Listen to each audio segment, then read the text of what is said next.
So I picked up a friend of mine to help me animate this. His name is Kyle. If you like the direction we took here, please let us know. If you hate it, let us know as well, otherwise we'll keep going in a bad direction and end up like the movie industry.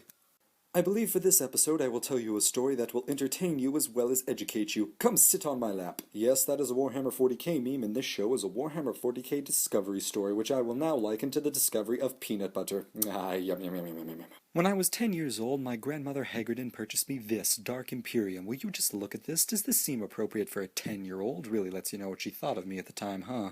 The book was an anthology, which was my first problem. I had never seen an anthology. Think back, all you viewers. At age 10, had you yet seen a book made of condensed, concise narratives that did not relate to each other but were still in one binding? I hadn't. It confused the hell out of me. I thought they were chapters and kept waiting for the characters to reappear, but they never did. So in frustration, I shelved the book for 4 years, forgot about it actually, until I was doing some purging, that of my library, not of my body, and came upon it again. I decided to give it another go, this time aware that the stories weren't related to each other, except that they were, not in plot but in material. There were similarities in the diction too obvious to ignore, and subtleties within the text that were glaring even to me uninitiated in the lore of this world. For all that that was apparent, I still didn't understand a thing.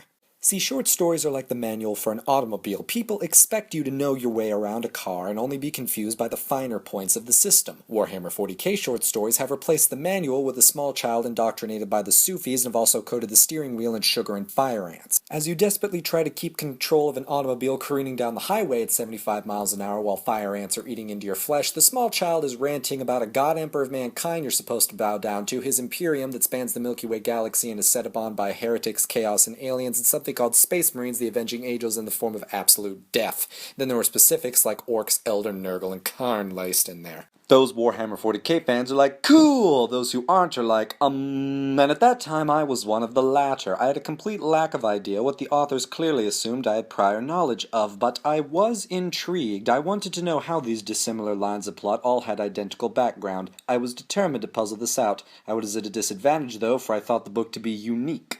Then a year later, my 8-year-old brother purchased a graphic novel. Does this look appropriate for an 8-year-old? We are bad people. Besides the immensely disturbing illustrations and broad assumptions written in the plotline, there was one thing that set it apart. In the front of the book was a paragraph centered in the page, and in the front of my book was the very same paragraph. But they weren't written by the same people. What witchery is this? I sped directly to the nearest Barnes & Noble, which was 90 minutes away in Wichita, and right as I walked in the door I was greeted by that most mystical and amazing series of books, spearheaded by Dan Abnett, the knowledge base of everything Warhammer 40k, the Horus Heresy. And there it was right in front of me, the first 5 books set up in a huge display proudly announcing this next greatest installment in sci-fi lore. What was it? I didn't know, but I sure as hell wanted it. At the time, I had no idea of the immensity of what I was reading. Most of you probably don't either, and therefore can't understand why I've dropped thousands of dollars on the books. So I shall explain. In 1983, Games Workshop, a British company that until now mainly concerned itself with importing American RPG titles, released Warhammer, a desktop miniatures game set in a Tolkien-like universe.